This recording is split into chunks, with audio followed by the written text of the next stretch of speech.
Hey friends, how's it going? Got my Husqvarna hat on. Look at the snow. That drift back there is about 10 feet high. Look how thick it is.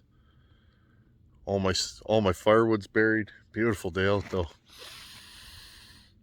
Gotta appreciate the little things. It's cold out, but it's not windy. Nice clear sky. Look at that beautiful Manitoba sky. Today's video, I'm shooting this the day after. We got a major snowstorm. I got some skid steer shots of inboard. The drifts were so high I couldn't drive through them. I actually had to go in, curl, back, dump, in. I did that for about 5 minutes. But I want to show you guys this. This is one of those once in every 10-year storms. It's been exactly 10 years since we had a storm like this. And let's play with the 2100. Got some parts in the mail from a fine fellow. You didn't have to do that, buddy, but you did. You guys are good folks out there. So without further ado, Snowstorm and some 298 action. Thanks for being here.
Old gale strikes again. I'm running out of places to put snow.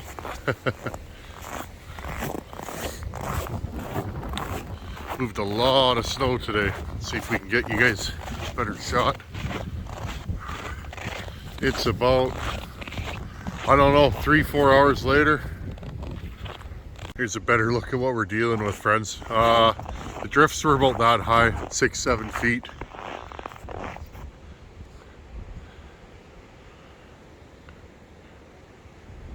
That's why you want more machine than you need. This is one of those more machine than I need kind of situations. Another little mail call. Just gonna jump in here. Where's my scrunch? Have you guys seen my scrunch? There it is. Got the 298 on the bench here. I'm really excited. Just give me a second here, friends. I gotta take this bar and chain off so I can work on this thing. Really excited. How you guys doing today? You guys having a good day? I'm having an all right day. Been messing with that echo again. You guys will see that in the video. And cleaned up my shop a little bit. Hung a bunch of saws up from the ceiling because I'm running out of shelf and floor space. You guys know the deal. Take this off. I'm gonna try and see if I can blow up one of these Holtz Forma bars with a 298. I figure if any saw is going to be hard on one of these bars, it'll be that.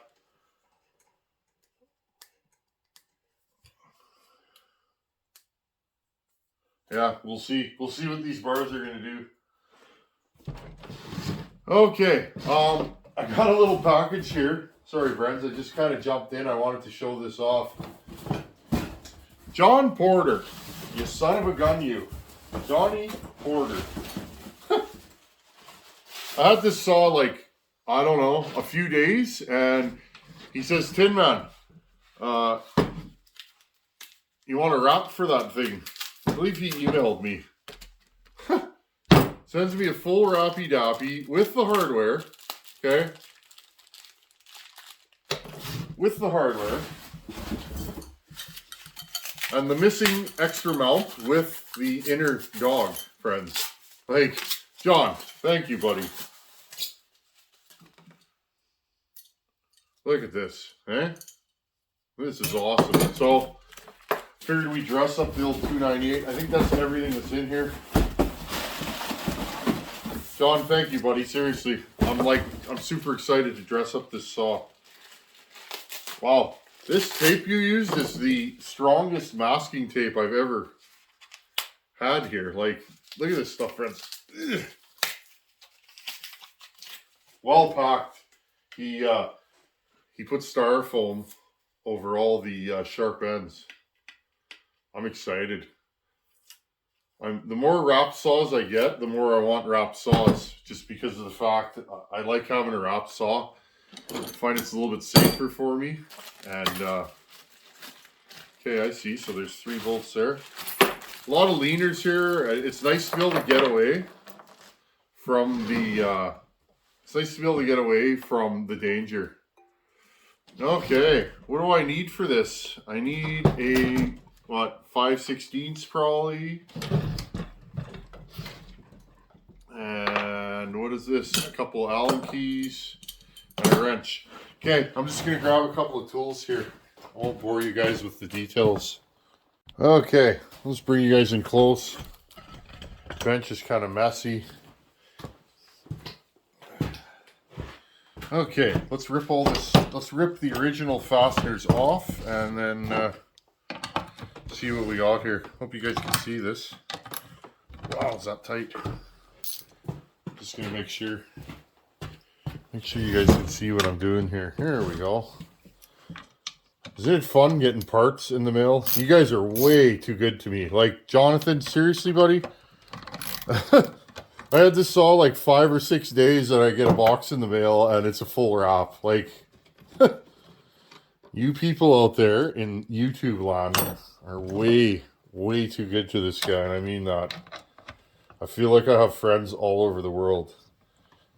This community, you guys are just, I'm flabbergasted. Okay, take this off.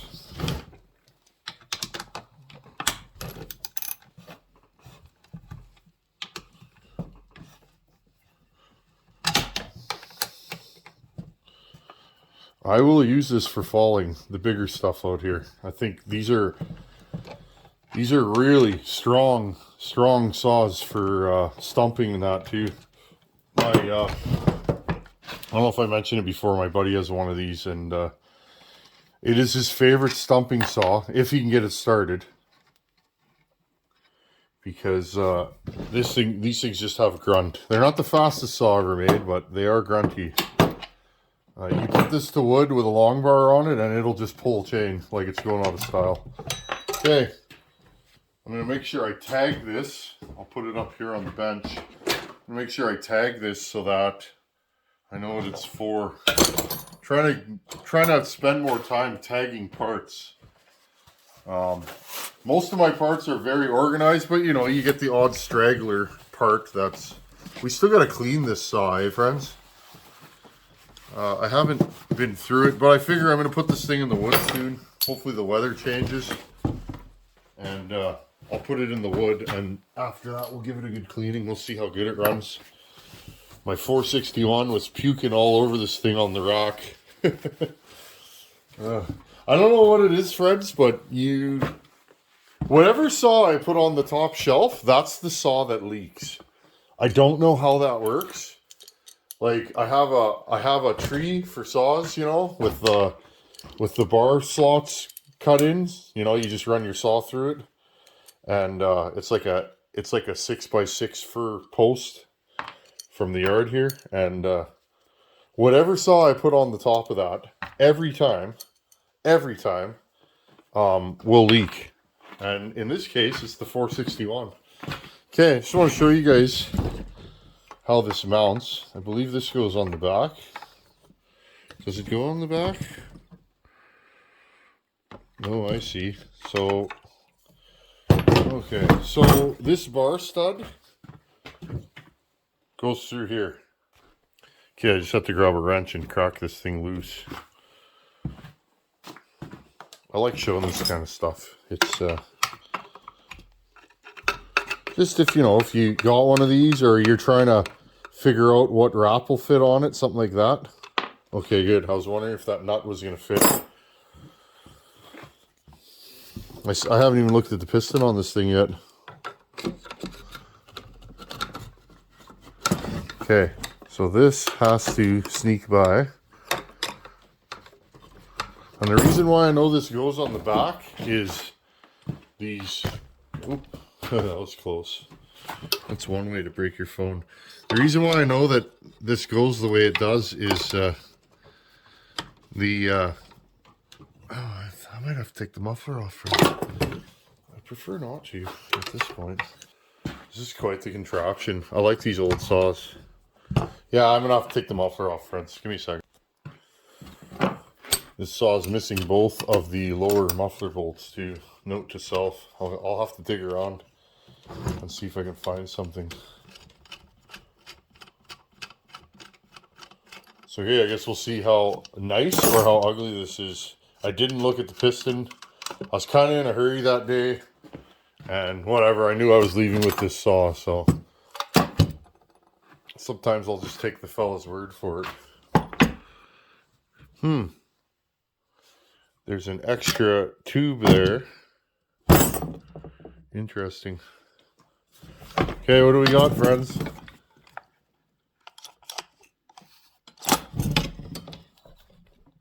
Piston looks good. There we go. Hey, Tin Man learned how to use... Yeah, piston looks great. Happy with that. It's got lots of compression. I guess this extra outlet would be for the manual oiler. I'm not sure. Okay. See, sometimes you fart around and it's just better to take the muffler off. Okay, just let me get this started here and I'll show you guys. Here's the back side. Okay, now let's put this full rappy-dappy on here. I was wondering if this saw had the extra mount, this thing. Yeah, I like it for the 288 because it really stiffens these old school rubber mount saws up. This saw is no different than the rest.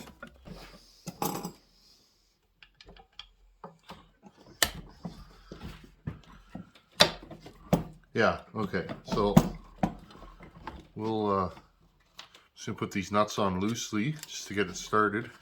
Hope you guys can see this. This is a big metal heavy saw. I mean, this was a lightweight 2100, but it's not light. There's nothing even remotely light about this saw. When I think of a light big saw, I think of like a 394 or something like that. That's a light big saw. That's actually why I tend to run a 94.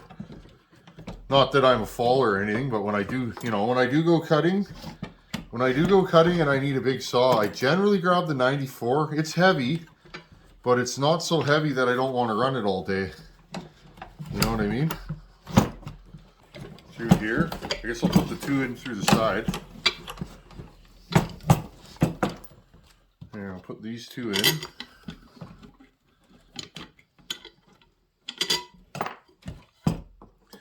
Now I notice there's this bracket here. I'm guessing this goes on the outside. Let's try that. I'm sure Jonathan's yelling at the screen right now. How am I doing, buddy? There we go. Start these bolts in there. There. There. Oh yeah, this thing's gonna be an awesome saw now. Vintage muscle saw. Big boy saw. Okay. Now, I noticed there was that bracket that I probably dropped on the floor again. Just give me a second here. Okay, sorry, I forgot to hit record. I had to use that little shim in between. It seems to fit perfect now though, so. Yeah, I've never done this before, so these saws are pretty cool. Old school shims and fasteners, and John even sent me longer bolts because he knew I'd need them. So that was my first inkling that I need the that shim.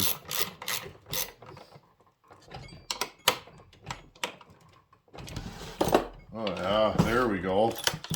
Beauty. Okay, muffler. I'm glad I remembered that. I was missing, I know these are still bolts, friends, but that's what I have right now.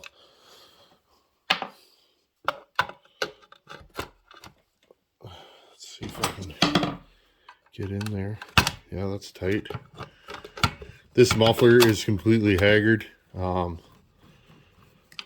think my buddy's got one for me. I can't remember. He was looking through his parts. I think he's got a good one because this muffler's trashed. Like, it's cracked. It's got a hole in the back of it that I guess somebody did a muffler mod or something and riveted a piece of plate in the back of this thing. So it's trashed. But whatever. She's an old logging saw, and I'm happy to have her. I'm also happy to use the right size wrench. These can just go in by hand. Yeah, like this muffler, you guys can see it's cracked right there. It's okay. She's got a muffler mod then, right? Yeah, put this on there.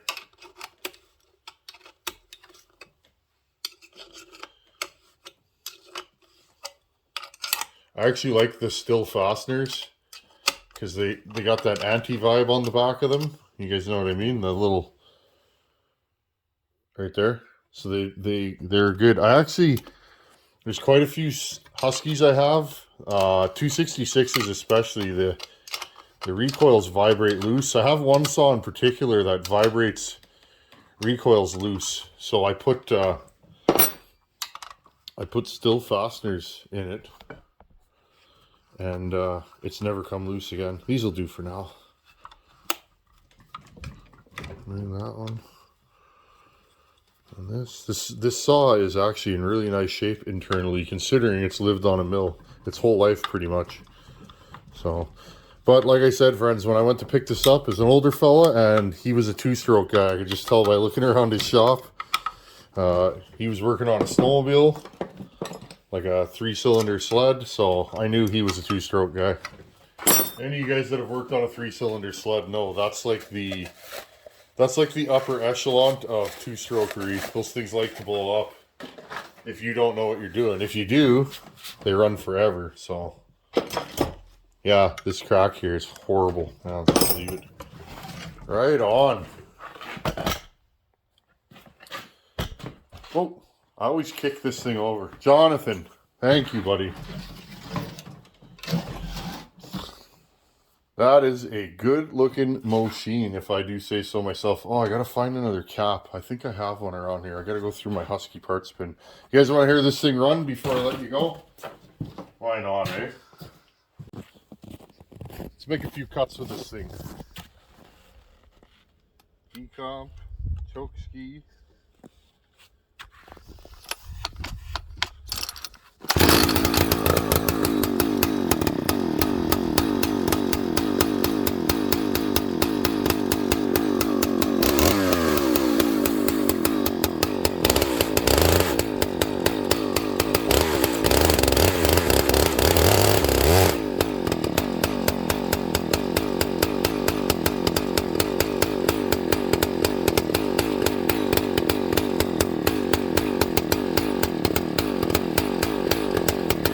Yeah. Oh, I like this one.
Oh, she's a little piggy there. She knows that she was done. Friends, if you've never run one of these, let me tell you, I was leaning on that thing as hard as I could.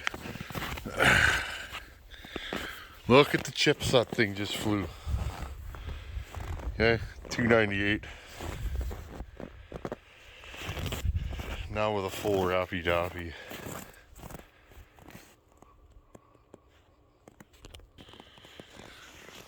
Thank you, Jonathan Porter.